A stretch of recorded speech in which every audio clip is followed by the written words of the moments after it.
Olá, passando para comentar aqui sobre o tema bem importante, né, um tema bem sensível desse momento de elevada ocorrência de síndrome respiratória aguda grave em crianças aqui no nosso estado. A gente está vivendo agora um aumento de casos, claramente, né, das viroses respiratórias em geral. A gente viu isso acontecer há poucas semanas nos estados lá do Sudeste e do Sul, Rio, São Paulo, exatamente a mesma coisa, um número grande de crianças indo nas emergências, procurando atendimento com quadros respiratórios e alguns graves, muitos precisando de internação, de cuidados hospitalares e alguns de cuidados de terapia intensiva. A gente está no momento das viroses respiratórias,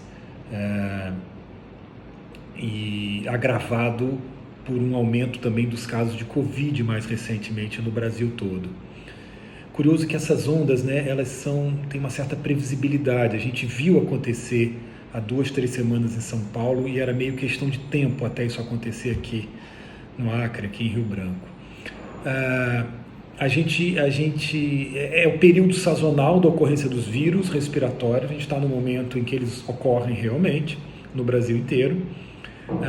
E a Covid também parece que está com esse comportamento, a gente já vem falando há algum tempo, que vai ter um comportamento sazonal também. Quer dizer, sazonal é aquilo que vem e vai de tempos em tempos. No inverno, no verão, os casos aumentam, diminuem. Então, no período das viroses respiratórias, a gente vai ter as gripes, os resfriados e o Covid também, provavelmente, indo e vindo em tempos de tempos em tempos com as viroses respiratórias. A gente tem diversos vírus ocorrendo no momento, na verdade. São diversos os vírus que causam infecção respiratória.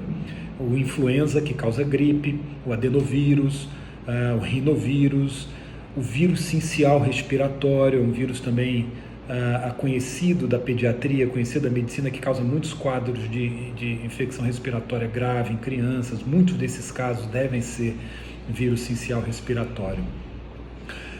E a gente está vendo muitos casos graves agora por uma conjunção de fatores também, né? A gente ficou muito tempo protegido na pandemia, de máscara e evitando contato íntimo uns com os outros, e isso nos protegeu do Covid e nos protegia também dessas infecções respiratórias todas. A gente alcançou um equilíbrio, então foi todo mundo sem máscara, voltou para as atividades normais, voltou para a escola, voltou para o trabalho, tirou as máscaras, voltou a encontrar, voltou para as atividades sociais.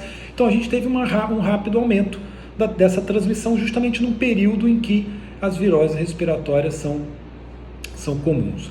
Muita gente ao mesmo tempo adoecendo também faz com que aumente o número de pessoas graves. Junta isso a qualidade do cuidado também. Muita gente adoecendo ao mesmo tempo, procurando serviços médicos ao mesmo tempo. Isso leva a sobrecarga do serviço e um cuidado, né, não muito adequado leva a casos de óbitos, de insucesso, de casos de maior gravidade de óbito por causa da qualidade do cuidado junto também. Lembrar que para 2 desses vírus a gente tem vacina. Para o vírus influenza e para o vírus da Covid existe vacina. Muita gente não tomou o esquema completo de Covid. Os números começaram a baixar, ele tomou uma dose, não tomou a segunda. Muita gente não tomou o reforço. Lembrando que após um tempo, né, 4 meses depois da última dose do esquema básico, você deve tomar o reforço do Covid. Esse é um bom momento para quem não tomou o esquema completo ou não tomou o seu reforço, olhar para a sua carteira de vacinação e tomar o reforço do Covid.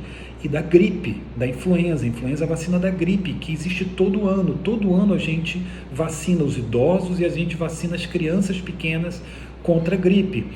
A vacina da gripe, inclusive, é atualizada todo ano. Esse ano a gente tem uma atualização que não é só o H1N1, tem também o H3N2, que é um vírus que está circulando desde o ano passado, responsável por muitos casos de gripe. Então, quem tomar a vacina de gripe vai tomar a vacina atualizada contra o vírus que circula esse ano. Essa é uma característica do vírus da gripe. Todo ano tem que ser atualizada a vacina, porque os vírus vão se atualizando também vão sofrendo mutações e os novos vírus vão sendo incluídos na vacina daquele ano. Então, vacinar as crianças e os idosos é fundamental contra a Covid e contra gripe e influenza. Para outros vírus não há vacina e a gente tem que ter cuidados gerais com todo mundo que está com quadros de infecção respiratória também. Principalmente para as crianças e para os idosos, que são os que mais complicam com gripes e resfriados. Então, muito importante para uma criança e para o idoso que está em casa com quadro respiratório é manter-se hidratado. A hidratação previne complicações nas infecções respiratórias. Usar medicação sintomática para dor, para febre e para alívio dos sintomas nasais de congestão na criança. E muito importante com tudo isso, também junto com tudo isso, observar a evolução do caso. Observar se a criança está evoluindo com sinais de melhora ou não, ou com sinais de piora. Crianças que não conseguem se hidratar adequadamente em casa, que não conseguem se alimentar, crianças que estão muito apáticas, que não reagem, que estão muito quietinhas, que têm dificuldade em respirar, qualquer sinal de dificuldade em respirar, a gente observa muito em criança o que a gente chama de batimento de asa de nariz. A criança, quando ao respirar, ela abre a asa do nariz, isso mostra esforço, dificuldade para respirar. Isso é um sinal de gravidade. Crianças que tenham qualquer sinal de que não estão evoluindo bem, idosos também, como eu falei, a mesma coisa, eles devem procurar o serviço de saúde cedo, logo, antes que o quadro fique grave, porque nesse momento a doença se agrava com muita rapidez. E é muito importante acessar um serviço de saúde para ser examinado por um médico, um profissional de saúde, e após o exame, esse paciente ser avaliado para medicações específicas. Se ele deve tomar certas medicações que previnem a evolução do quadro para a gravidade. Tá bom? Fica a minha dica sobre esse tema importante. Forte abraço.